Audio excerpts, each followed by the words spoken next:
Assalamualaikum dan salam sejahtera kepada semua murid SK Abang Haji Matahir. Okey, hari ni kita nak perjelaskan sikit tentang garis panduan rasmi sekolah ya, iaitu mengenai etika pemakaian tudung dan anak tudung yang betul. Video ni memang ditujukan khas untuk anda, semua murid perempuan sekolah kita. Tujuannya supaya lepas ni tak ada lagi yang keliru atau tak pasti tentang peraturan pakaian seragam. Baiklah, jom kita mulakan terus dengan bahagian 1, garis panduan tudung sekolah. Okey, jom kita tengok betul-betul perbezaan antara tudung yang boleh dipakai dengan yang tak boleh. Yang dibenarkan hanyalah tudung jenis mini telekung. Kena ingat ya, bentuk 3 segi, ringkas dan kemas. Ini bermakna shawl, tudung yang berlapis-lapis atau yang dililit cara moden, yang itu semua memang tak dibenarkan sama sekali. Untuk warna pula, peraturannya sangat mudah. Hanya satu warna sahaja yang dibenarkan, putih. Betul-betul putih, tanpa apa-apa corak, jalur ataupun hiasan. Jadi, tudung yang ada warna lain, tak kisahlah gelap macam hitam ataupun warna terang, memang dilarang.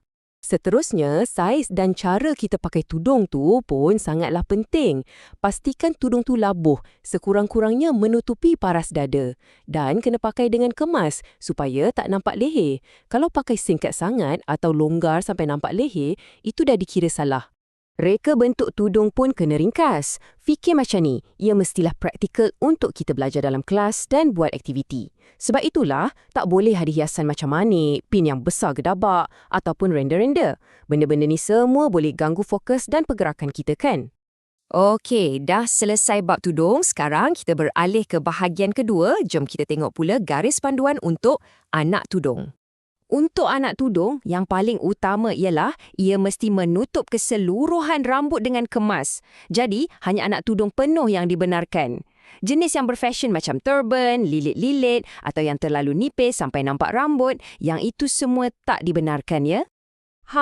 Untuk warna anak tudung pula, ada 2 pilihan. Boleh pakai warna putih ataupun hitam. Tapi ingat, warnanya mesti polos. Maksudnya tak ada corak langsung. Jadi, warna-warna lain, terutamanya warna terang macam merah atau pink, memang tak boleh.